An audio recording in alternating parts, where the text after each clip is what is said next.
Been a fool. What's going down? Welcome to Uncensored Wisdom. Hey, man. I'm happy to be here. Hope to bring a little bit of wisdom. Oh, most definitely, dog. If you got a story to tell, you got some wisdom back there. I definitely got stories to tell. I don't know if they're we're gonna see. We'll let the people decide how much wisdom in it. Right. So yeah, I ran into you like a year and a half ago. Yeah. Secretly, nobody knew I was doing it behind the scenes. You was with Jeff Shelley. It was the boxing skit. And I remember when I seen that, I was like, this nigga is fearless. This nigga got the wig on. He got the whole bodysuit. He with it. He love comedy. He with it. You know what I'm saying? So you always been like that? So I've always loved comedy. I've always been, growing up, one of my favorite comics was Martin. Like growing up in the 90s. And one of the things I used to always say, like going back to his stand-up from like You So Crazy to Def Comedy Jam to even the Martin TV show or anything that he did, he didn't waste no laughs. He leave no laughs on the table, as we say in comedy. He went out there and he told his jokes, he had a story, and he was fearless. So growing up, I've always been like pushed to the front. I done so many Easter speeches and Christmas programs, and then I have to do what I do at the family reunions. BJ, go dance, and I'm in there just because they put the battery in my back. So, growing up, I've always been pushed in front of the camera. What's funny is when you say about the characters, that's almost like another element though outside of me. Right. So, of course it's a different character, but like with the suit, all that, man, I have to look in the mirror and say, hey, man, tap in, because I'm so used to just being me and being funny, to stand up and stuff like that. So it's almost like a thing where you really got to do some soul searching and you got to be your own like motivator to get into that. Right. So people see it, they be like, oh, man, you just naturally with the fools. Like, man, you don't know what come in the mindset. Cause I bought that suit. I had that suit for like 3 months. I put it on like a couple times, looked in the mirror, and I was like, man, take that shit off, man. You out here looking crazy. I'm just looking, and I was messing around trying to figure out what I was gonna do with it. And then I think I bought the wig separately, and then I just kind of put it together. And then Ronnie Lionel Lover. Yeah. 2 L's, 1 lover. Yeah. Hey ladies, summertime is here. It's Ronnie, 2 N's, 2 L's, 1 lover. It's time to lose that cellulite. I'm trying to make you celluless. People been telling me they want it back, so it's hot. People need to work out. I think Ronnie might be coming back pretty soon. Ronnie might be coming back pretty soon, man. You know? Ronnie was hilarious. I was a Martin kid too. I watched a lot of Martin growing up. Yeah, Jerome really inspired me a lot, so I understand. Jerome influenced so many different people. Like now, even when everybody want to be a quote unquote pimp player when they, how we was raised up, they talk about it. So when it comes to the character, that was like, almost like the play on it. Like you couldn't just go out here, some people did go to straight pimping. Right. And you had the Don ones and stuff when we was coming up, but it was like this player from the Himalaya, it was just so cool, and then he influenced, like I say, so much when it comes to the character, even like Shanae's, you know what I'm saying? And yes, a lot of people took that lane for sure. Yeah, so if you really think about it, they've been talking about men in dresses and black men in dresses and stuff like that. It was before that, but of course, I ain't gonna say like you ain't gonna catch me in a dress. My knees don't look right exposed like that. In that manner. Right. But just that character, that fearlessness or whatever, and you see so many people that took off from it, like in the last 10 years of using that, I guess you could say over pushing like the black woman to an extent. Right. And for me, it's like, long as it can be too much, because everybody was doing it. At that time, it was just like Martin. It was kind of oversaturated. Yeah, it's a little oversaturated now, but you see what it took out, what it produced. So many comedians that could do other things. So right, like Hudson and all the guys they did. Yeah, they did. Yeah. So, okay, you was the kid. You was the kid growing up that the family, everybody was like, get out there, do something, go out there and help. That, yeah, school. I was one of them. I always tell people, like, I found some old stuff in my grandmother's house, old certificates and different things like that at school. I had to get my grades. Honor roll and stuff like that. I was one of them kids who I was cool with this. Well, I was the coolest smart kid because, you know, the smart kids usually don't be that cool. Right, right. You know what I'm saying? Definitely back then. So I was like one of the, my personality allowed me to be in any space. I go sit at any table. You know what I'm saying? So growing up, my mama got a call from the teacher. She said, you need to do something about him because he know what he doing. He either gonna do his work up real fast and then clown at the end, or clown and then know that he can finish his work real fast or whatever. So I was never like disruptive to the class, but I was disruptive to the class. Right, you would get bored because you get your work done quick. Yeah. I was just one of those kids, and then I never really, I was like, I mean, one year I got like all A's and all U's on my conduct, like unsatisfactory. That's crazy. That's a crazy combo. This got all unsatisfactory and all A's. And it wasn't like I was tagging the school up or skipping or doing none of that. It was just I'd be up in there having a good time. And, you know, the teacher's gonna stick it to you because if you get the U's with the A's, you don't get to go to the little honor roll breakfasts that our school used to have. Like when you're on honor roll, they bring you to the cafeteria. Yeah. Call you out all the honor roll kids. Come to the class, you got, you know. So I'm in there. I mean, one year I did that, 5th grade. She put all U's on my stuff. And she didn't let me you get your called up in front of everybody, you get the wave, get your certificate, and then you get you some Shipleys and a Sunny Delight. Oh, you was hurt you didn't get that. Oh, I got my Sunny Delight and my Shipleys. Okay. I'm smart, bro. I already told the teacher, maybe about 5 or 10 minutes into, and me and the principal was like this. Yeah. The principal loved me. I told about 5 or 10 minutes into it, I asked for a little hall pass to go to the restroom, went straight to that cafeteria. She was like, where you been there? Da, da, da. I was like, oh, I was late or something. I was doing something. Whatever. Got me. But it was crazy because I didn't have a certificate made. So she was like, we're going to get it fixed. We're going to get you one after all this is done. And that's how I got busted because by that time I went back to class or whatever, they came from the office to drop my certificate off. Man, that's crazy. And she was like, he ain't supposed to get no ticket. I wasn't really tripping because I'd already had my Shipleys and my Sunny Delight, so. You was gonna get it either way it went. Yeah, so, you know, I always been that kid that's been like the jokester, the class clown, I guess you could say. And see where I'm at now. Right. You know? So when did that shift happen to say, you know what, I'm gonna turn this energy into actually being a comedian? Like at what point in your life? I was like 21, 22. Didn't really know, I knew I wasn't gonna be nothing. You know what I'm saying? I was in school, Lamar University, and I had my first daughter, and it was kind of like, man, what I'm gonna do? I'm still working, I'm still making myself a decent citizen in America, but I'm trying to figure out what I'm finna do. Right. I went to school for journalism. Even with that, journalism, communication, I'm still into that because I'm writing and doing different things like that. But 21, and my best friend at the time, well, we still cool. Like we grew up like from 6th grade. She had called and she said that somebody had met her at her job and they thought she was funny. And she said, he said, man, I produce plays and shows around the town.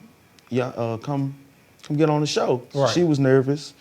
And I say, well, I'm on the phone gassing her up. I'm like, you're the funniest chick I know. And if you do it, I'll do it. Just for support. If you do it, I'll do it. And then she called me back like a couple days later, like they want to meet us. And I was like, I was bullshitting. I was not serious. Right, you was just trying to get her amped up. She's like, man, just come on, come meet with her or whatever. So we met. I don't know what I'm supposed to do. Like, I ain't got no jokes set or whatever. They was like, all right, cool. But we was like communicating for like a good hour, just chilling. in the spot, and then they was like, we're gonna put y'all on. And then it was July the 16th, 2011. I had got on stage for the first time to do stand-up at this, it don't exist no more, but it was called South Union Bar and Grill. Right off of Scott. And it was in it was in this mobile building. Like, you know, you got the mobile homes or whatever? Yeah. But it had, you probably seen them around town or around the state, definitely in Texas, where the people done transform something into like a club or whatever. Yeah, for sure. Yeah. I have. For sure.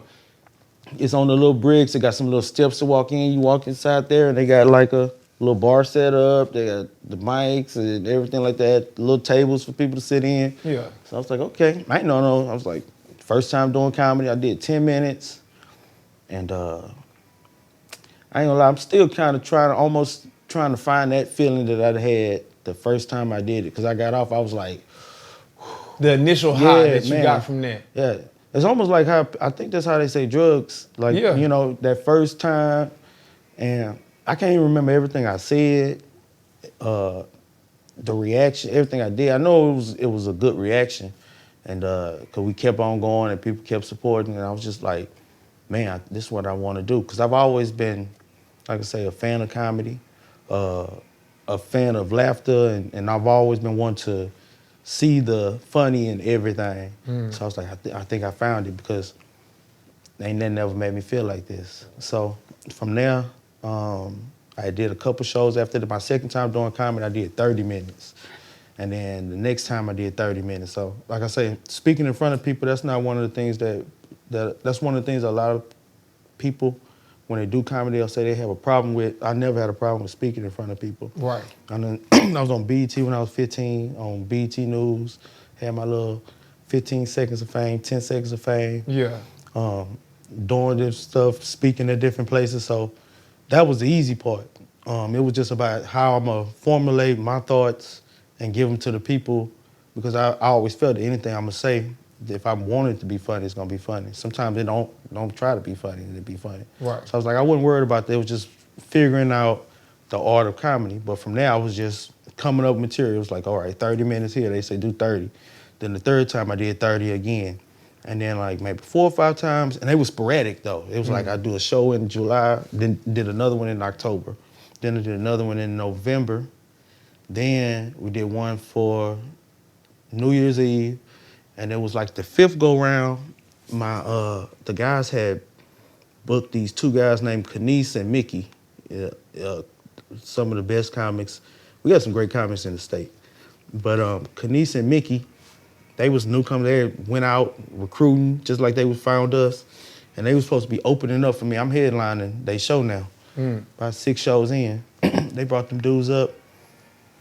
Man, they whooped my ass on that stage, bro. Just like that. Man, I was watching them like in the back, like, cause I'm like, I gotta go up. I was like, damn, these motherfuckers good.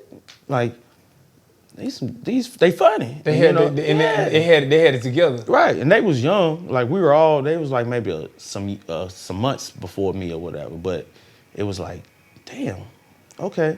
So about 2 or 3 times for my set, I was like, hey man, y'all give it up for them guys you heard early, and people, oh yeah, clap. That's me trying to recalibrate so I don't lose them, because they did 10 minutes. Yeah. When you headlining and stuff like that, you got to pace yourself. You got to have that material and stuff like that. I'm sitting like, damn, I'm gonna make sure all my shit funny, because these boys just smashed it. I don't want them to, let me take a little break. That was me giving the break. Yeah. Hey, giving them a clap. And afterwards, I walked up to them. I said, man, where the hell y'all be at? Where y'all be going to? It was stuff. And they told me to go to Uptown Hookah, used to do comedy on Tuesdays. And I went in there and I just see all these comics, man. I came up in that area, it was like, Ali was still in the city, right. like heavy. We had Billy Sorrells, we had so many, it was Terry Gross, man. We had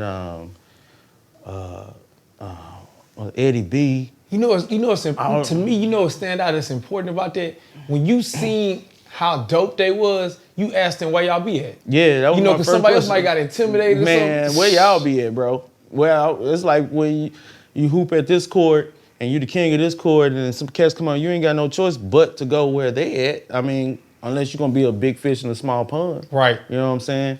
And I was like, show me where y'all be at. And from there, it was open mics, meeting different people and stuff like that. What's crazy is my friend who had started, we did like maybe we went that night together. And there was so many comics, the list was so long, we was there for about maybe an hour and a half, 2 hours, and then we dipped. And I was like, I'm coming back though. And then she didn't go back. Then we should do a little stuff. And then like a year later, she just kind of like dipped out on the comedy. Right. So I kept pushing. So I do appreciate her for kind of opening the door to an extent. And she opened the door and I just kept kicking it. That's what's up. That's what's up. So when you got there and you got in that atmosphere, did you start making relationships with these other comedians? That's what, yeah. I'm not going up and performing, I'll never be nervous about that or whatever. As far as meeting different people, I'm not a nervous person when meeting them. It's just, I peek the scene sometimes. Sometimes it just depends on the situation. And in that case, I'm coming in, I heard so many stories about people stealing jokes, or you just hear so much stuff about the industry and stuff. So I'm always was like, I try to bring off good energy anywhere I go, but I like to let it organically just fall into place. But I always say I'm not a hard person to get along with. Like whatever it is, we're gonna find some type of common ground. So first off, it's easy to make relationships if you're funny. Because just like in this case, when I asked, just like in the case when I asked them, like, where y'all be at? I'm like a new cat on the scene, I'm little. I was getting hit with little Kevin Hart so much, and you can't be short and black. They gonna put you in the Kevin Hart box. Put you in the category, you know what I'm saying? I think I had dreadlocks at the time, so I was like, this nigga ain't got no hair. Yeah. It was like, well, you Kevin Hart with hair. And it was like, it didn't matter. But the main part of that was being funny. That go with anything. Like if you're in that genre, if you a hooper, the first way to get noticed or whatever is to be a good hooper or put in the work, right. To be that. That's old boy out there doing 360s. He dunking, pulling up from three. Ain't gonna be no choice but somebody, hey man, So from there it was like, man, I come out, it's like, man, this dude be pretty good every time. And then you'll see me at different places. I'm going to Houston was somewhat, I guess a controversial word, segregated to an extent. Because you have, but that's every city. You got the black mics, you got the white mics, you got, some people don't deal with the white mics, and some people don't go to the black mics and stuff like that. So, okay, this comedy terminology, so when it's a white dude up there, they call it a white mic. Well, it's more so like the atmosphere. And then it's the type of, the audience. Right. Then you'll notice the type of jokes that are going through. Like, because every black audience isn't Def Comedy Jam. Right. You know what I'm saying? So it's like one of them things where, like back then I remember they had mics on, and I got one that's still going. It's a place that's called Rudyard's. They done turned it into a little spot, but that used to be where people would come and do open mics, and it was, you looked at everybody, all the staff, you can kind of label that as a white mic, you know what I'm saying? Just off the staff that was in there, and then the crowd that'll be in there. So I go in there and it's just be like, they just people that still want to laugh. So, and I got jokes. Right. I mean, I got jokes. I may go over there to the other mics across town, and I got a whole different type set, or I done tailored that set to them or whatever, or sometime I'm gonna just give it, and then y'all gonna receive it, because like I say, if you funny, you funny. Right. You know what I'm saying? It's people that's funny who don't tell a cuss word, that don't swear, that don't do any, if it's funny, it's gonna translate. Right. So, yeah, it was different, and like I said, a lot of my friends or a lot of comics I knew, I ain't going over here because how this set up or that. I'm like, man, I'm going wherever. So in my career, I was like, just anywhere where it was a stage, I'm going. And then that's why I feel like I done kind of, I ain't gonna say mastercraft, but I've been able to create my lane in the sense of, are you good? Anyway, like, I'm like 98%, man. 98, 99% on that stage. Comedy is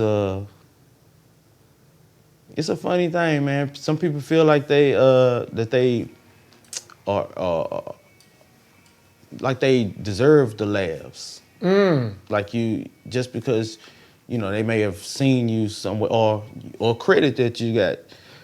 Oh, I was on this. Yeah, they don't watch that. They don't know you. Yeah, or if you was on that, whatever you was on ain't just blow you up or just push you like that. And that's not to say it's nothing small, because we all try to get credit. I'm just saying that mindset of thinking that the crowd owes you laugh. They paid. If it's a show that they paid for, technically, you owe them laughs. Correct. You know what I'm saying? That's what they paid to see. Right. You know what I'm saying? So, I always come in with that confidence, like, man, I got something for y'all. I walk in, I look, and see what it is. Okay. It'd be like that 5 Heartbeats when he was writing the thing and they scratch it and throw it up. Yeah. I'm going there.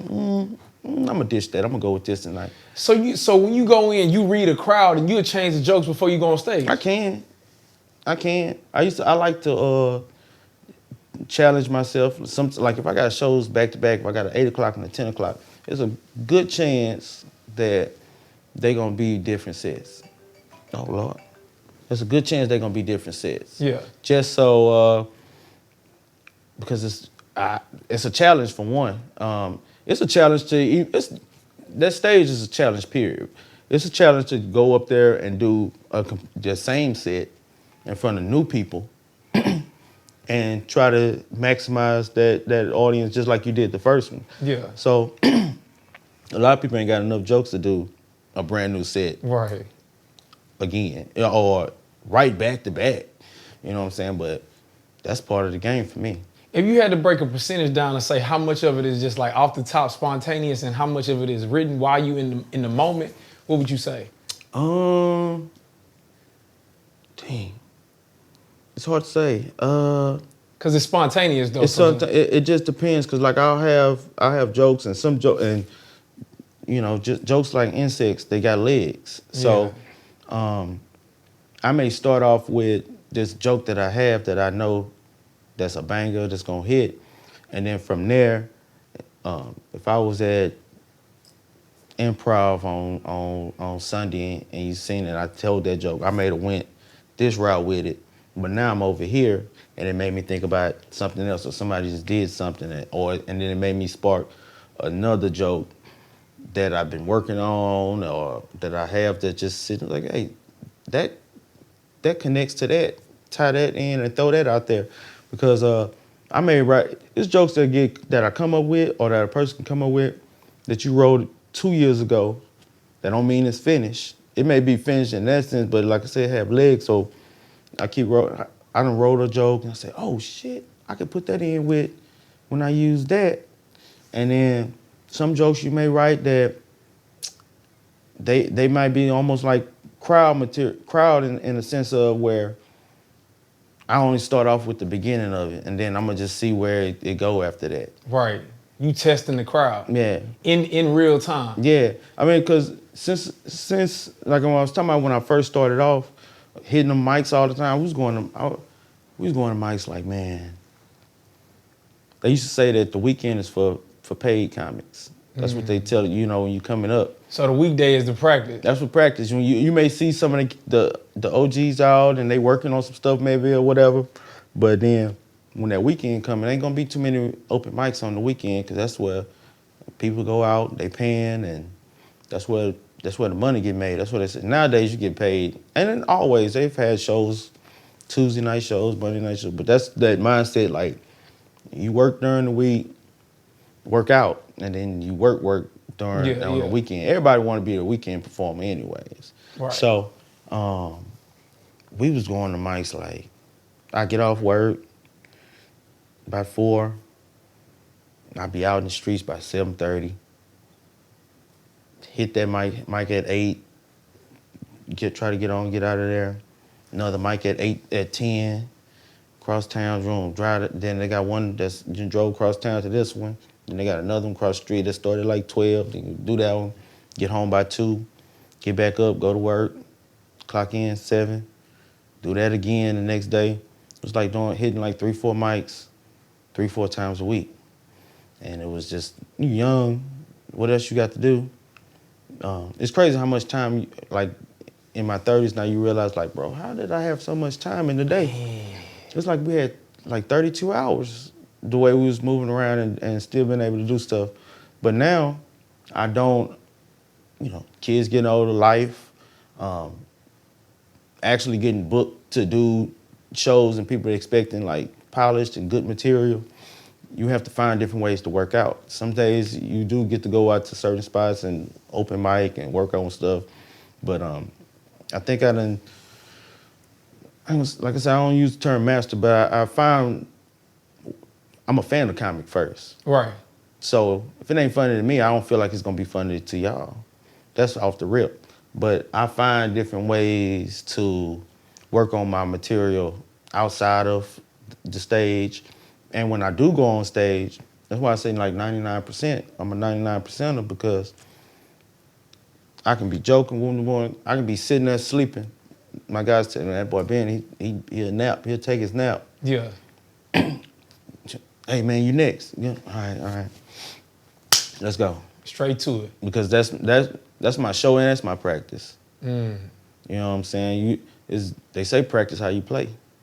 So that be that. See, I've always been curious about comedy. I used to want to do comedy a long time ago, but Everybody do. yeah, it's just when you into entertainment, it just touch you. People be saying they're like, man, I want to. That's like on my bucket list to get on stage, and Yeah. I'm like, why everybody want to bucket list my job, man? I ain't never said like, man, I just want to fry fries one day, just see if it's that crazy, just to see if I can make mine as golden as they on in the commercials. But no, I always tell people like, Jump up there. go ahead. Make sure you got 3 to 5, preferably 5, because you gonna feel the pressure at 3. Yeah. You're gonna start feeling the pressure at like 1.5, depending on if the audience ain't yeah. reacting. So you have a minute in, you might say, I'm gonna come out with this song and do my little dance, and people like, the last nigga dance. Yeah, people give you still face. And here go another nigga dancing, and then you like, oh shit, they ain't fuck with my intro. So have that. Have you 5. Be prepared to at least do 3. And then you'll know if you're supposed to be back up there again. Yeah. So some people don't be knowing. Some people They just keep on. Some people, it's good for the culture, I guess, in a sense, because it keeps everything balanced. You know what I'm saying? It's some comics who, and I don't know where I'm gonna go. I've seen stuff, I've done stuff that I never thought I would have been able to do in comedy. Met people that I never thought I meet people I used to watch and stuff like that. So I don't know, you never know where you're gonna go. You just strive. But it's some people who, there's some people that's cool with where they are. I mean, if something was to pop off or something like that, that'd be great. But it's just like, I guess the way of the universe. Some people they collect a lot of information and game, and they're the ones to pass it on to the next person because you may not be able to reach the OG Right. who done blew up and something like that. You know what I'm saying? So, of course, you got to decipher on what's real and what's genuine and what's or whatever, but it keep the game balanced. So, you may be a person who you got to see. You got to see who you are. You gotta see who you are. So what goes into writing a joke? It's not like writing a song or writing something. It's writing a joke. What goes into that? My writing style has changed so much over years. Like nowadays, I don't really. We use the term write because that's the way to get people to understand Right, that's what just you're the doing. technical Yeah, way it's to a term. say it. Yeah, but sometimes it just depends. Like I got stuff in my phone, and that may be just. When I first started, when I said that 10-minute, I went the whole 2 weeks preparing, like telling people, oh, I'm gonna do this, this one I'm gonna be at and stuff like that. And people was asking me like, man, you wrote some jokes and stuff like that. And I was telling, man, I'm good. And then like the night before, I was like, maybe I should write something down. And then all I knew was being a writer from journalism and stuff like that. So my stuff was written out. I had wrote, turn around at the crowd in parentheses, as if I'm gonna be up there. Oh, you was writing body language? Yeah, I was writing all that when I first started. And maybe like the first couple times I was just like writing the whole joke out to an extent. And as far as creating, jokes start before you write it down on a piece of paper, record, anything, it start with something happening or a thought, or whether it be you or somebody else, and then you dissecting what's funny out of like, I don't see stuff and be like, well, you got to see something funny. You got to see something. You got to feel something. You got to observe the world, right? You know what I mean? So, and people's behavior, right? And then from there, like to try to move forward to like now, it'll be like, I guess whatever it is, kind of, I don't know, like it tells, I know what type of writing I need to do. Like if sometimes I pick up my phone, I do the audio thing, and I see something or something pop up in my head, and I'm like, oh, I got to keep this, and I start talking, just talking shit, just saying it. I'm walking around. I'm not even necessarily saying it how I would perform on stage, but it's times when I've done that too. Right. Where I just been like, yeah, y'all, da da da da, and whatever. Sometimes it's, let me write this this sentence out. It might have been a phrase that was crazy or whatever, or I seen something and I was like, oh, I'm gonna write a joke, and I'm gonna remember when I see it just enough, write joke about the kiddie cartoon show. Right. And then from there it'd be boom, boom, boom, whatever. And I really don't go back and write though, no more. Like now I may just go and look at that's what it was. It's a subject matter and you just go talk about it. Right, and then I'll fill it in my mind or whatever. It's almost like a freestyle. Right. So in that sense, you gotta start somewhere. I start somewhere and then I just go and do it. I don't like people, like if I'm recording a joke or whatever and there's people around me, people I know, anybody, I ain't gonna do it.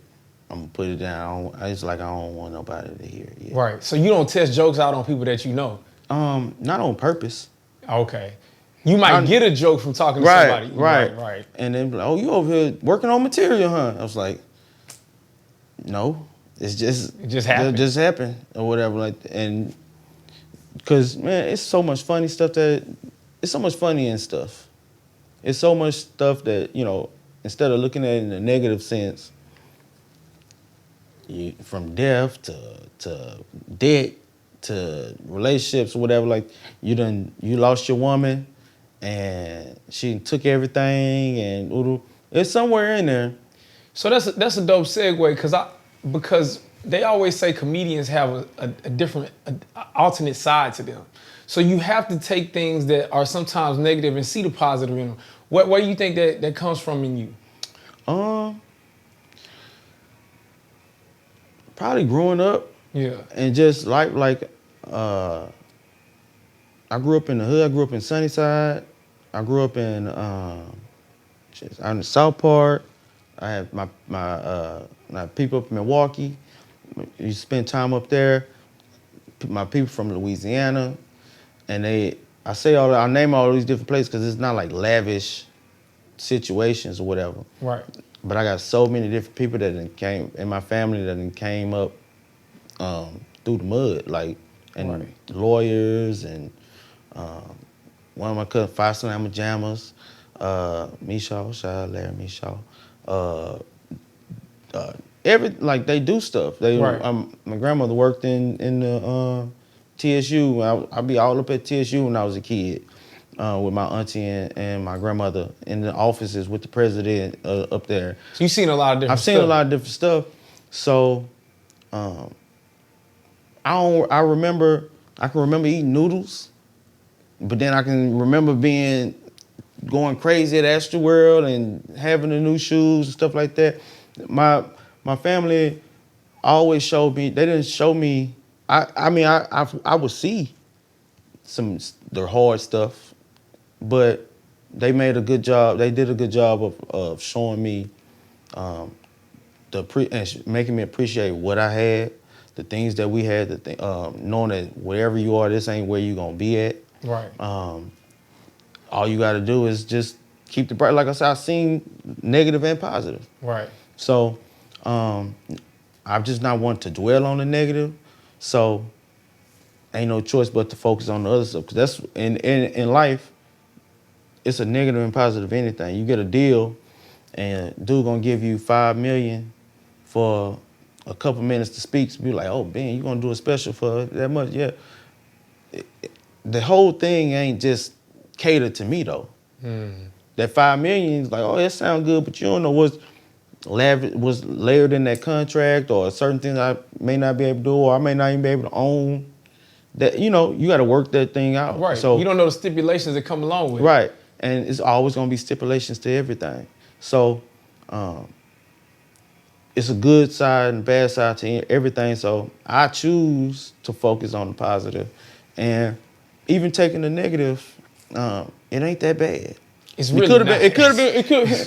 Like, that's the part when you be like, man, I could have. Woo! When you get into a car accident, like, man, you could have been gone. You could have been gone. You worry about the car. The car, right? You could have been gone. Right, and then from there, you think about from there. It's like, okay, whew, man, I could have been dead. Then you say, damn, how I get to here? You may have been too sleepy to drive or whatever. Why you too sleepy to drive? Then it's just layers of layers. You going back on to what got you to this point, and you gonna find the funny in there. I should stay my ass at home, knowing my ass gets sleepy when I start looking at the lines on the road. And you just, whatever it may be, it's gonna be some funny in there. You gotta carve that shit out like a turkey. Funny you bring that up, because now it's like I gotta ask you about the car. Oh man. Did you find funny in that? Yeah. That shit happened, and the video was up in like 30 minutes. You popped it up that quick. Might as well. It would've. I used to be kind of hesitant about what in my life that I put out there or whatever. And a lot of people may be, you know what I'm saying? Because the internet's so crazy, people say stuff. And I had put on the comments, I forgot what post I did. It was somebody some crazy stuff going on in entertainment. And I'm looking at the comments. Oh, it was about the little Keke Palmer stuff or whatever. Right. So, you know, they've been putting different stuff. It's a new video or anytime somebody posts something about it, thousands of comments and people going crazy. I was like, damn, y'all got some foul mouths on this internet. I was like, do y'all kiss y'all? No, I said, y'all got some loose fingers on this internet. Do y'all hug y'all mama with these fingers and hands that y'all type with? Because y'all filthy with these fingers, the way y'all be talking on the internet. Right. I always never be one of the people like, man, I do not want to be caught up in no internet shit. But with stuff like that, it's like, ain't nothing you can tell me about that that's gonna bother me. That's gonna bother you. It is what it is. It's your truth. Yeah. So, and shit happens. Shit happens, man. And that shit was funny as hell to me. Once I watched it, it was like, once the car wasn't burnt all the way up to a crisp or something like that, and you looking up, it's just the sea going on, you know how it started. I was like, man, that shit funny. Then he showed me the video. I said, yeah, can you send me that? That drive me that. You know what I'm saying? And I was thinking, when I looked at the video, the first song that popped in my head was, we on fire, up in here, it's burning hot, we on fire.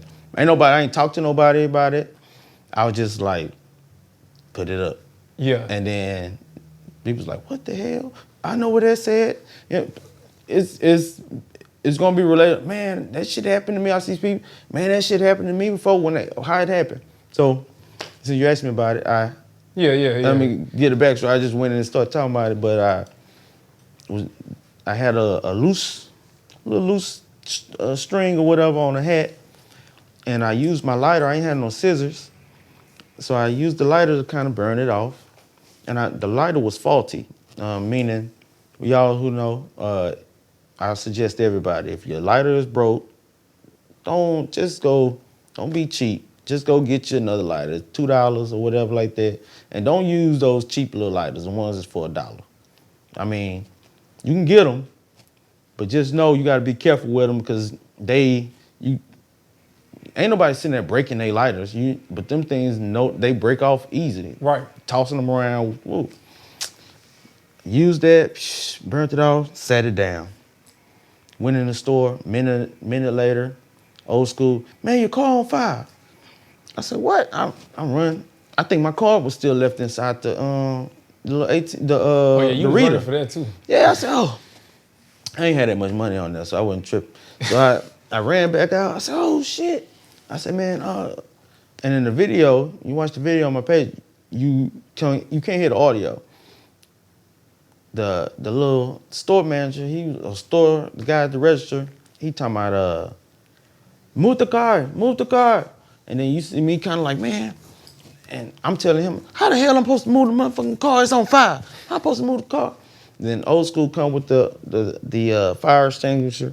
He spread out. Well, I went and grabbed some tissue up out of there because we were low on tissue at the house, but also I was thinking that it would spread and make the fire worse because of where the position was. It would have kind of leaned over into, a roll of tissue. You got the little, it'll lean over to here. Now it's the middle and the other stuff. So let me get that out the way. And then I grabbed the hat too. I tossed the hat where I had just put that hat on for the first time. I'd had it for like a week. That was the debut. That was the debut and the grand finale of that hat. And I said, shit. And I seen it was burnt up. And I ran around. Old school put the fire extinguisher on it. Then his best friend, Super Save-Ho, he come in with a bucket of water. You don't need water if you're gonna use the fire extinguisher. He just come and just muddy my damn car up with the shit. I was like, oh man, at least he was trying to help. He was trying. Yeah, he was trying to help or whatever. And then I was like, shit. They was asking, everybody want to know what happened. I'm telling them about the lighter or whatever. Then he showed me the video. I said, man, yeah, just give me that. I need that. You know what I'm saying? He sent it right there. Dropped it on Instagram. Dropped it on the ground. Man. And I know your people's called you. Your people, your personal people. Man, I had so many people that started hitting, hey man, you all right? You okay? You seen me running around, so my legs was good. Yeah. I'm okay. But no, I got a bunch of calls. Man, we seen you on the internet, burnt up. And it'd be crazy because like when like an old school family member call who ain't on the ground, they get the information and then they dissect it for what they hear. So they ain't even seen it. They just heard through the grapevine. Right. That's what it was. Right. So my grandma and them, they call like they think I was on fire. You know what I'm saying? And I'm like, well, I'm on the phone. Usually burn victims don't be on the phone like that. Right. And I'm like, nah, I'm all right. You know what I'm saying? Well, you sure? And everything like, yeah. I'm like, no, I'm okay. I'm good, but that's just spread like wildfire, literally. Yeah, no pun intended. Right. Yeah. So it was funny though to me. So you said you drove it back home though? Drove that shit back home. You still got the car? Yeah, man. It's out there. It's out there. We still rocking and rolling, man. We ain't got the full seat. Yeah. But, we still got it. So, okay.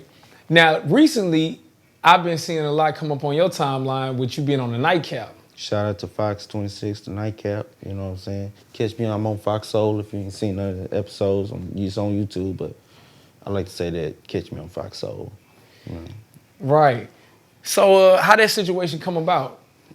Shout out to Nitra, Miss Already. A comic from the city who, she's kind of like an auntie to us. She been doing it. She give game and funny in her own right as well. I guess they needed some other funny for an episode, and she mentioned my name. They called me up at like 11:30 one night, hey, well, she texted me, said, the producer finna hit you. I said, okay, cool. Producer called in like 2 minutes. And I was like, can you make it? I was like, yeah, I can make it. And I want to say, what was the first episode about? The first episode was, it was November, so it was about No Nut November. Oh, shit. It was like, do we participate in it, or how you feel about it and everything? And I ain't really want to, you know, you can watch this thing and see, I had came up with this thing called Miles of May. Jay was like, if you had to pick a month of something like that, everybody was trying to restrain from doing different things. I was like, no, I'm gonna do Miles of May, because, and then I had the big coat on too on there. Right. It was still a little chilly, so I had my big fur on there. I had my, I call it, it ain't chinchilla. Yeah. You know what I'm saying? It's a little squirrelish, but you still stay warm. Right. And so they was liking it on that, and then I told them Miles of May is pretty much, if you're gonna restrain from anything, the whole May, you and your lady, y'all just use your mouths the whole May. The whole May. The whole May. So I didn't get to celebrate this year, not the whole month, but that's what something I'm putting in the history books or whatever, Miles of May. But ever since then, they called me, they enjoyed me. I got good feedback, and I'm done like maybe, I done about maybe 8, 9 episodes. Right. And I done missed some episodes. Some I could have been on more, but I am a working comic, so couldn't make every one of them. But we got a good working relationship. I love them over at the Nightcap. Right. They show me love and respect. That's one of the things that a lot of people get the love, but they don't get the respect. They go hand in hand, and well, they don't always go hand in hand, but when you can get them, you know, it's always a good environment. So when I get up there, you just let loose. Sometimes they tell me what the topic gonna be. Sometimes I find out when I get there. Then I'm like, oh shit, it's gonna be a problem when I get home. But but I'm here now. Right. You made it through that. Right. So that shows the importance of holding relationships in this business. You know what I'm saying? Oh yeah, very important. Yeah. Like, see, even with that, with us meeting, I could have been an asshole, or you could have, or it could have been a situation where something, you know, anything could happen, you know, and you supposed to be able to. Relationships are important. Right. They're really important, we all in the entertainment world. And if you're in the same industry as somebody, why wouldn't you want to make relationships and try to build? Right. If I say tomorrow, hey man, you know what? I'm about to shoot a movie. I'm gonna see if Ben want to jump in there. Come on. See what's up. Come on. You know what I mean? You know Just what I'm because saying? of a working relationship. That's what it's about. You don't. I remember a comic told me when I first popped off. He was like, man, and this before I'm getting like, of course, Nightcap or being featured on anything or whatever like that. It was just trying to get booked and stuff like that. He said, man, 90% of your booking is gonna come from other comedians. And moving forward, it makes it, even when it comes to, in our genre, sometimes you can make money at the club, sometimes you can't. So a lot of people produce a lot of their shows and stuff like that. It's a lot of entrepreneurship that comes in with stand-up and the entertainment business in general. Sometimes you gotta do that shit yourself. You know what I'm saying? And then you the booker. So saying that, well, 90% of the people gonna book you, like I was talking about, being funny is the main thing, but you gotta be approachable. You gotta be, you gotta be a point where people wanna pick up the phone and call you. That's how I get the calls, because Ben gonna be there, he gonna be funny. It's people that gonna support him, that like to see him, and he ain't an asshole. He ain't in beef. He ain't talking behind nobody's back. It's just, I'm here for what I'm here for. And like I said earlier, relationships, I'm gonna find some type of common ground. We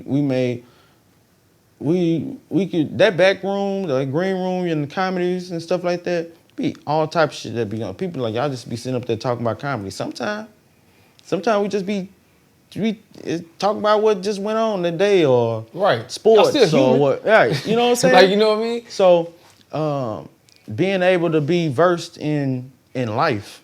You know what I'm saying? And you're gonna be around so many different people. When I was talking about the white rooms, the black rooms, the Spanish rooms, or you got so many different type of communities that represent entertainment now. So it's like, well, if you want to stay, like I said, you want to be a big fish in a small pond. Because if you're going to get in the ocean, you're going to be in a whole lot of different types of fish. It's a whole different situation. It's more than just fish in the ocean. Sharks, whales, all types of stuff. So if you're going to get out and be in there, you're going to have to be able to navigate through all these waters. You know what I'm saying? So it's important to be able to, people walk away from it, it's like, hey, man, that dude was cool. Or I don't think people appreciate, everybody be so quick to be like, stand on this and F to everybody and all about me. I don't think people value other human life like they should. Like one of the things I tell all my friends the other day, I was talking the other day, I tell people all the time, man, I look at my contacts today and I think about the contacts that I had, and no knock on people that I knew, but the contacts that I have in my phone today or how I'm able to reach out to without a problem. Like, it's easy for me to find something. And I ain't even talking about quote unquote celebrities per se, even though I know people, but I'm talking about, man, your car, if the car catch on fire or whatever, like it did, I drove it home. I could have, at the moment, I got somebody that I could call up, come tow my stuff right then and there. Then somebody else gonna come and do this if I needed to. I love knowing people. I love knowing people that do different stuff. Cause they may call me for, hey man, I need you to come host this, or man, just come be here. Be in the mix or whatever like that. I enjoy the people that I know. I enjoy knowing people and just that's being part of the community. That's you know right. what I'm saying? So the context that I have now, and I think about the context that I had like 15 years ago, not bad people, but some people fall off in the way, and I still got some of those people in it. And then some people ain't about shit. You done had them in your phone, and as soon as you deleted them numbers, you didn't notice how your shit just started to open up. You have to delete that spirit completely out your existence. I don't even know the number by heart. It's in there. If you need to get to it, it's in there. So I appreciate people. You know what I'm saying? I appreciate my relationships. That's what's gotten me this far. Right. On top of the hard work. I told you my principal loved me, man. I was cool with the workers. I was cool with the ants. You know what I'm saying? Everybody. Yeah, because people are the actual value in this world. You know what I mean? If you don't got people, what do you have? A lot of people have problems with just being able to communicate with people to make relationships. Yeah. But a lot of people ain't, and I think there's a lot of stuff that could be of. Some people wasn't really raised to, had the opportunity to communicate. They were kind of suppressed when it came to communicating and stuff like that. Some people ain't comfortable with themselves to communicate with other people. Because once you start talking about one subject, it'll open up the door for more conversation, and then, it's a touchy subject for you because you ain't comfortable with yourself. Right. To me, it's really no uncomfortable subjects to talk about because, like you told me earlier, you're an open book. Yeah. And that's not in a way to just say all your business is out there. Right. It's in a way to say that, hey, if a subject comes up, even if it's something that I'm dealing with at the moment, I'm not uncomfortable talking about it because I'm trying to face that thing. Right. Anyway. Right. Somebody see that, say, man, that I seen the interview. You had said this, man. I was going through that like that, and it helped me through that. Not knowing that I may still be going through it. This person, for me just talking about it, they found some type of solution. I might turn around and say, well, hey man, I'm still dealing with it. Let me know. Everything go around in circles, man. You never know. So being closed-minded or being, like you said, not being able to communicate can backfire on you. You know what I'm saying? I've always been one to, I just give it. I can't really hide stuff on my face. Not no more. I used to be able to kind of do that, but then I got older, it just be written all over my face, man. Right. So I might as well. I can't be fake with it. You know what I mean? So I'm not gonna be bothered if I say something and a person take it a certain way and they try to crack a joke, or you're not gonna embarrass me. You know what I'm saying? I crack jokes, I'm gonna say that joke really wasn't that good. Right. You know what I'm saying? Right. Or if it is good, I'm like, you got me. You know, that was a good one. You know what I'm saying? But you gotta be able to laugh at yourself. That's not just in comedy, that's in life, because we do a lot of dumb shit individually. We make dumb decisions. You know what I'm saying? Everybody do at some point in time. You do these things, you want to learn from them. Right. If you're not willing to laugh at yourself, you're not going to be able to get over it to learn from it. To learn from it. Because you sitting there, you're not laughing because you looking at what everybody else did to you, not necessarily saying that you're the common denominator on why certain stuff going on. It's a blame thing. So you got to get out of that and, okay, well, you know what did I do? Damn, then when you do that, you say, now you know, why did you do that? You dummy. And you know what I'm saying? Then you kind of ease up. That's how I am. I'm just like, that's on me. That was, yeah. And from there, you get to get over that hump of what's keeping you from learning from that situation and not making those certain mistakes again. Or, you know what I'm saying? That's just the way it go with that one. You know what I'm saying? Right. So in saying all this, we talking about basically human behavior at this point. And it's like comedians now, when they talk, they really got to watch what they say. Yeah, that's what they say. I wouldn't. I know some don't, but I'm saying that. Like he wouldn't. Yeah. I'll get up there and just say shit. Y'all be scared, man. Nah, I'll get them up. I'm not gonna criticize because I know you get up on that, I shrink up. But I'm saying that to say this: cancel culture is rampant in the comedian world. How do you feel about that? Who got canceled though? Nobody really gets canceled. It's just a term. Nobody gets canceled. You can't cancel nobody in this day. Yeah, I mean, I think the only way you can get canceled is if you can't. It's like that's your opposition at the moment, whether you right or wrong, or because you do have freedom of speech. I was always one of those people when it comes to jokes and being on stage. For me, anything can be funny as long as it's tasteful. You know what I'm saying? As long as it's tasteful and it's in good spirit, it can be a nastiest thing or whatever, but it still got a little bit of tastefulness to it. Right. So, at the same time, everybody don't have the same taste buds. So, if you can't come back from that and you just let it pile on like that's who you are, you let other people say that that's who you are, whatever, you know. I hate when I say something and then someone come back and tell me what I meant by what I said. How you know what I meant? I just told you what I meant. Blatantly, I just told you what I meant. No, this is what you meant. No, this is exactly what I meant.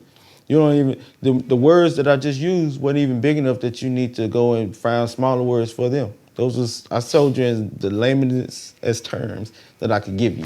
So, going back to the cancel culture, is like, I never really seen, I mean, I'm guessing it's people who, and depending on what's going on, most people that's been getting quote unquote cancel culture are the ones who've been making the mistakes, like other celebrities who've been, you know, drugging and raping and stuff like that. Yeah. I can understand you being canceled for that. Right. I'm talking about what you're saying. What you're saying is like, if you allow yourself to if you allow that to be put on you, that you are, like if, let's just say you got someone and you get labeled as a racist. Right.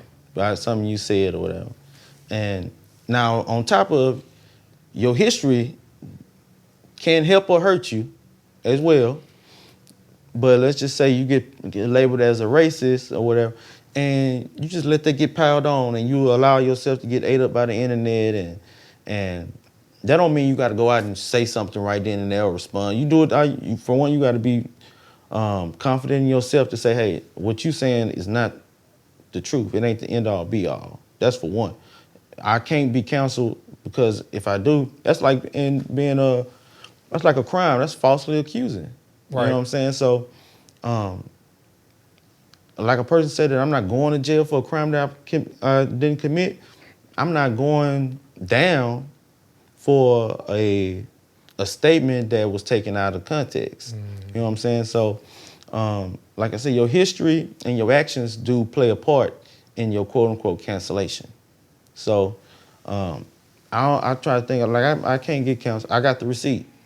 So, You say, I got the receipt. yeah, I got the receipt. So, I'll cancel me. Right. I just feel, I think people are way more sensitive now, and I think that's what the cancel culture idea comes from. People getting triggered and then they get real sensitive about what a comedian says, but at the end of the day, you're a comedian. And it's one of those things where there was never a time when you could say anything bad. Usually, coming up in comedy, or if somebody tore you up on stage or whatever, and and they was laying in on you or whatever, you laugh or whatever, you take that or whatever, and then that was that. There was no social media back in the day. It was no net. So this is just a cancel culture. It's just an expression to an extent for me, but it's one of those situations where when old folks say, y'all got too much stuff now, too much. Now everybody got a voice, and you've always had a voice, and you always had a choice. You don't have to support. You don't have to go out. If you feel like this person is doing, it's people that enjoy this, and if they're not, like I say, just flat out spreading hate or something like that, why would you try to cancel someone? Why are you trying to take some money out of somebody's pocket? Just because your feelings hurt. Just because your feelings hurt. If we start digging into everybody who want to quote unquote cancel somebody, we start digging into the certain stuff that you may like, the stuff that you done said, the stuff that you done been involved with, you'll lose your job. You're not even big enough, and I'm not pointing, but just using a general term, because of the people that's quote unquote cancel, they usually be regular, everyday people, just like we are, just be cancel them. And then you do all that, and then you go to work. And I'm pretty sure, like I said, if I start digging, it's something that your ass can get canceled for. Yeah. And your counsel is, they may say, don't come in tomorrow. Put your badge down. So you gotta be real, people gotta be more careful and, like I say, open-minded and try to understand where that person coming from. You know what I'm saying? Like I say, even with the jokes, you gotta be tasteful. I'm not one of those people who like comments that just constantly rag on some, on a certain topic and stuff like that. I feel like if it didn't, but everybody got their own journey. But for me, I'm not really gonna talk too much on it. Like, you got current events and stuff like that. But even when I'm giving that, I'm giving my opinion, but I'm letting you know that that's my opinion. I'm not trying to be malicious. I'm not trying to be any of those things. It's just barbershop talk. Everybody got an opinion. Everybody watch TV, and you done called up your friend and you done told them about this, that, and the third. But because I got a mic, it seemed like mine is a little more important. That's not how it go. Facts. You know what I'm saying? It's entertainment. Facts. So when we talk about communication, you said this, when you get into comedy or when you get into anything entertainment, you end up starting to have to be the entrepreneur yourself. I like to call it entrepreneur. Yeah. You know what I mean? Yeah. So when that happened, were you ready to take on that role, or was it kind of a transition for you that was kind of weird? It's not necessarily that it was weird, and it was something that sometimes you be ready. You think you're more ready for stuff than that you are, because you might not necessarily know what all go into that, what you about to do. Right. So when it comes to like that entrepreneurship and creating different things for yourself, or whether it be shows or different things like that, albums, whatever, it costs money to make money. So are you ready to go broke for it? Are you ready to Are you ready for the possibility to everything look lavish and you might not make no money? That don't mean it's gonna happen every time, but everybody gonna take a loss. Everybody done took a loss. What's so special about you that you Think you gonna ain't miss gonna take that? no, yeah. You gonna, you know what I'm saying? So, like my gun playing that song, shooting for the win, but prepare for the loss. You always shooting to win, but like so, when it come down, was I ready? Sometimes I still ain't ready. Sometimes you have to. You might have the idea that, man, I want to do this, and certain stuff be in the motion that it can take off, or that can be put in, that can happen next month. But it's something else that's maybe holding it back, where you got to push it back.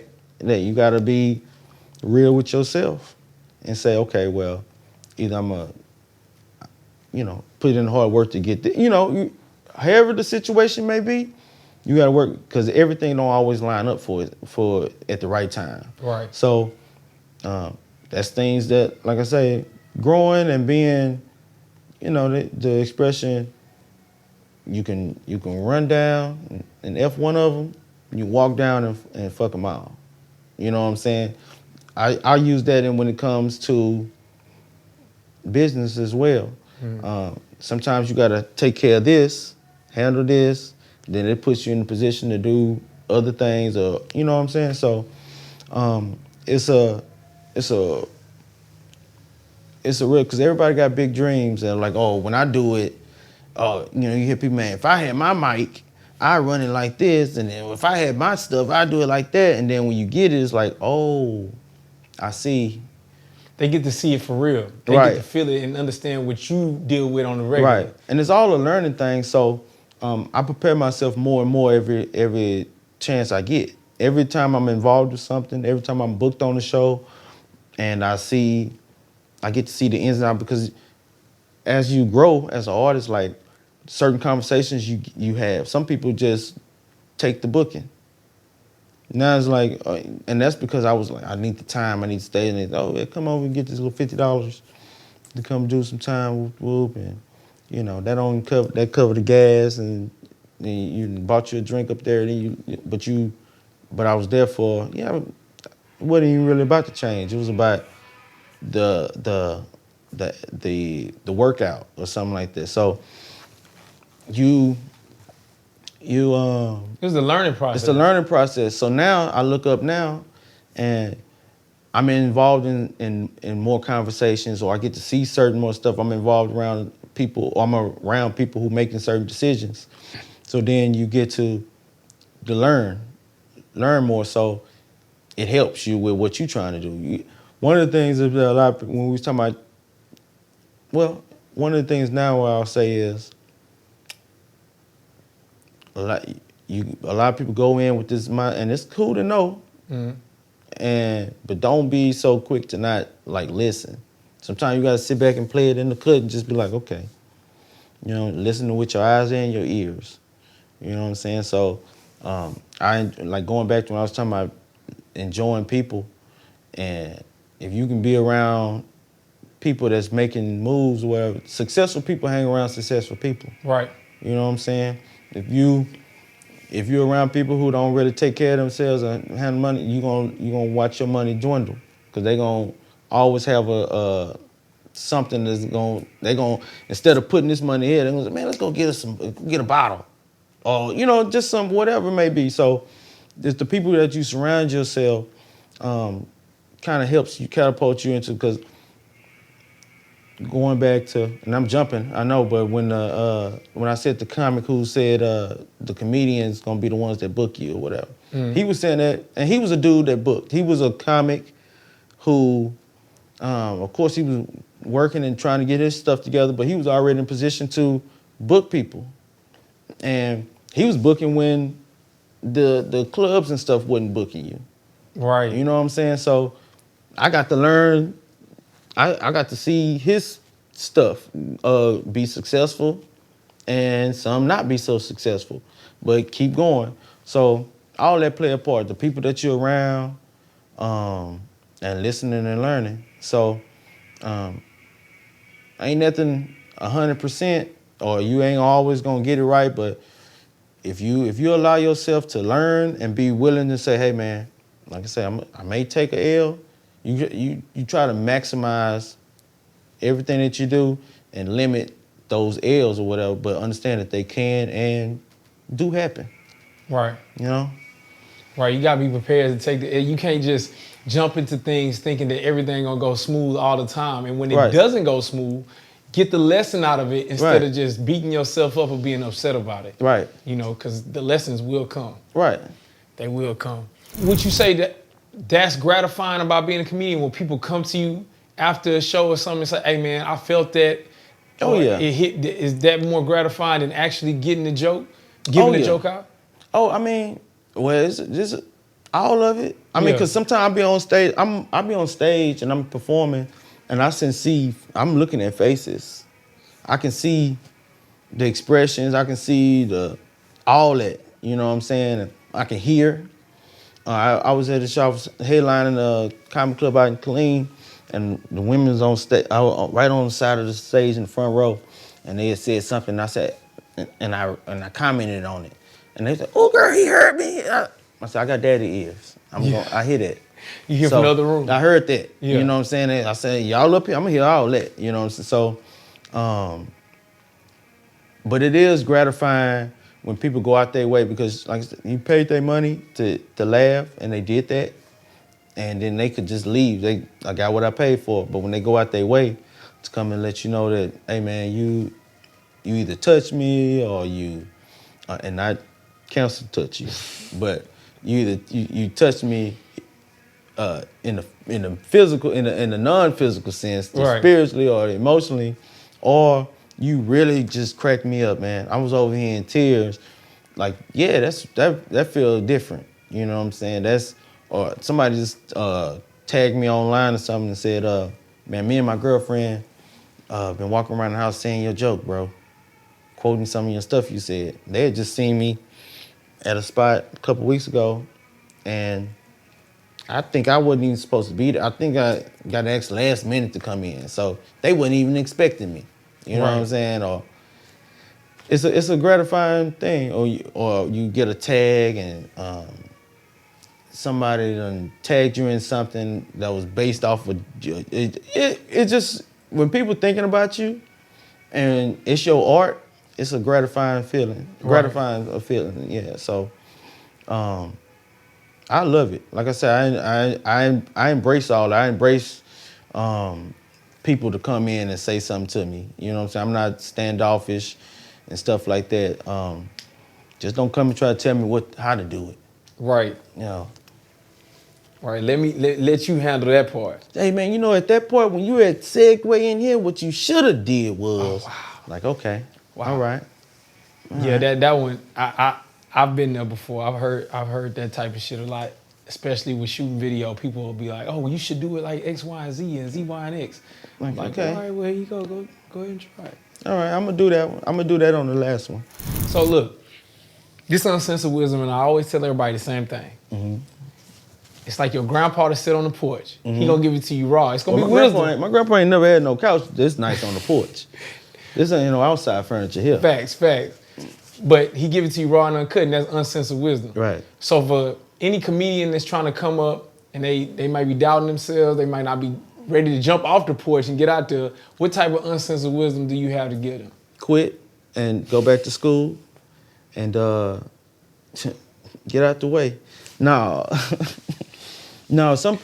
It was a dude, I forgot his name. He was a cool dude though. When I first started off, we was doing the open mics and stuff like that. He was like, man, you gonna put me behind Ben and such. And we was like, bro, we just starting out. We like young in the game. We like, bro, what you tripping off? The place was paid. We had 4212. 4212 used to be jumping on Tuesdays or whatever for comedy night. He's like, bro, you just do your thing, bro. And I got up there, did my thing. The older homies got up there and did the thing. And he got up there and just kind of, but he had already beat himself up. He beat himself up before the crowd beat him up. You know what I'm saying? Not being confident when he walked out there. the next day, he told us when he got off stage, he said, man, I'm finna go back to school, bro. And we never saw him again. Damn. We seen him on Instagram like some years later, but real success, I think he a doctor now or a lawyer, one of the two. I was like, I can't tell you that you made the wrong decision. You know what I'm saying? I need to ask you for a loan. You know what I'm saying? But the advice I would say is take this seriously. I know it's jokes and people think that comedians are clowns and all this kind of stuff, but when you're talking about being professional, take it seriously. Do your homework. That's watching comedy, trying to be comedy, like breathe comedy. Like I say, look into whatever situation that you got going on and finding what part. And sometimes you ain't gonna don't be looking just for the funny. Sometimes it's just analyzing that situation, even the darkest parts, the hardest parts, and realizing how you're gonna tell a story. Because at the end of the day, comedians are just another type of storyteller, just like a horror film director or drama director. Everybody telling some type of story that they came up with or that they seen or they felt, and they delivering it. So your darkest moments, your highest moments, your low, all that, find something, because somebody's gonna be able to relate to it and put in the work so you can relay it the way it's supposed to be relayed. Don't stop, and I'm talking straight from the stage, man. Stop going around and messing off time. Stop messing off time, man, because eventually you don't want to silly your name. You don't want people to be like, man, this dude trash, or this girl, every time she get up there, they're not taking it seriously. Because them are the people that are gonna want to book you just because. I mean, people done booked me in the crowd. You don't know who in the crowd. Right. You don't know who sitting there and got a fundraiser that they about to pop off and they need a host, or they putting together this, or they know this person and this person looking for it. You know what I'm saying? You never know when your next opportunity comes, so don't waste any opportunity that you get. Because once you open your mouth, then you become that your tone, your words become your representation of you. Right. So when they look at you and say, well, he a comedian, man, he ain't got nothing funny to say. Don't waste your breath. So take it seriously and try to contribute to the game. Try to contribute to the game. Man, Benadamnfool. Yeah. How you get that name? Before we get off. So it's Benadamnfool. Got it. Right. Yeah. See, why ain't you correct me? Man, you only said it one time earlier. Yeah. That's right. Benadamnfool. And that's you know what? When I did see it the first time, it just made too much sense because that's what black people say. Yeah. That boy Benadamnfool. Yeah. Yeah. So I don't know, man. I used to, because being with Ben, I used to use Ben for any way I can put Ben in. I do it like when you used to have those. I think it started just from having like these handles. Right. Like actually doing it, so I was being creative with my name. I used to have, like on Twitter, I used to change my shit all the time. It was Ben Bang Jabati. Wait, run that back. You said what? Ben Bang Jabati. Ben Bang Jabati. Mm-hmm. Okay. Yeah, Ben Bang Jabati. My website now I use is whereyouBeen.com, but I had used Where You Been like a long time ago, and then I brought it back to, I was like, oh, that'd be dope for my website, whereyouBeen.com. But I've been in your mouth. I had got that on a birthday cake one time. Everybody had to eat it. You gotta make a shirt line. Yeah. You gotta make a shirt line with all being. Yeah, that's what. So, and then I ended up getting to this comedy. It was like, I think it was like, man, you're a fool or whatever. And it was like, been a damn fool. And it just stuck. Right. But yeah, I should put all my little Ben-isms and put them somewhere, because it's a lot of different places you can stick a little Ben. Yeah. Yeah, so. Benadamnfool, man. Appreciate you for stepping up on one. Oh, man, I appreciate you, man. Man, anytime, brother. Hopefully we can get another one in. Oh, most def. Right. Say you less. Stop putting on them suits. You got all that meat hanging out. Anybody trying to see you at the down beach with all that hanging out? All that crab meat? Fuck with Ronnie. Fuck with Ronnie 2022. What you gonna do? It's me and you. Baby boo. Break.